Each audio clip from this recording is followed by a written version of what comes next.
জীবনে না পাওয়ার কষ্ট কেমন করে হালকা করতে পারি, কেমন করে এটাকে ছোট করতে পারি, কষ্টের লেভেলটা কেমন করে কমাতে পারি, এটা জানার দরকার আছে না নাই?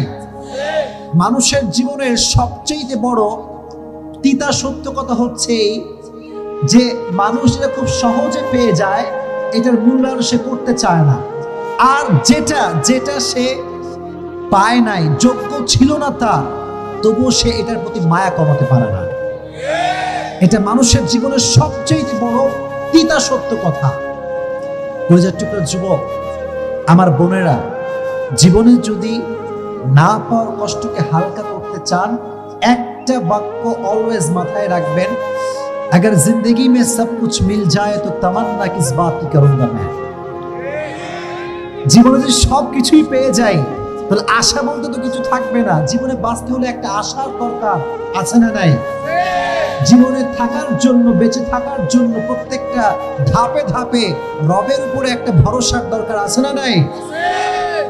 আজ থেকে জীবনের সমস্ত না পাওয়া জিনিসগুলোকে আল্লাহর উপরে ভরসা করে ছেড়ে দিবেন। আল্লাহকে বলবেন, আল্লাহ, আমার জীবনে যা আমি পেয়েছি তুমি সব দিয়েছো, আর যা পাইনি তাও তো না দেওয়ার মালিক একজন, তিনি কে? এই পৃথিবীতে হাজারো মানুষের আপন মানুষ হারিয়ে গিয়েছে, হাজারো মানুষের প্রিয় মানুষ হারিয়ে গিয়েছে, প্রিয় জিনিস হারিয়ে গিয়েছে। আর ইতিহাসের এই সব মানুষগুলো একটা বাক্য বলেই নিজেকে প্রশান্ত রেখেছে, বাক্যটার নাম হচ্ছে আল্লাহ ভরসা। সুবহানাল্লাহ পড়েন। আচ্ছা বলেন, সব বিষয়ে একটা বাক্য বলবো, আল্লাহ ভরসা। বলেন না আল্লাহ ভরসা।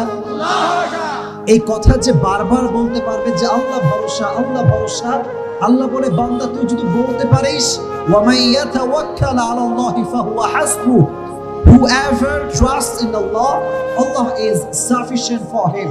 যে ব্যক্তি আল্লাহর উপরে ভরসা করে, আল্লাহ একাই তার জন্য যথেষ্ট হয়ে যায়।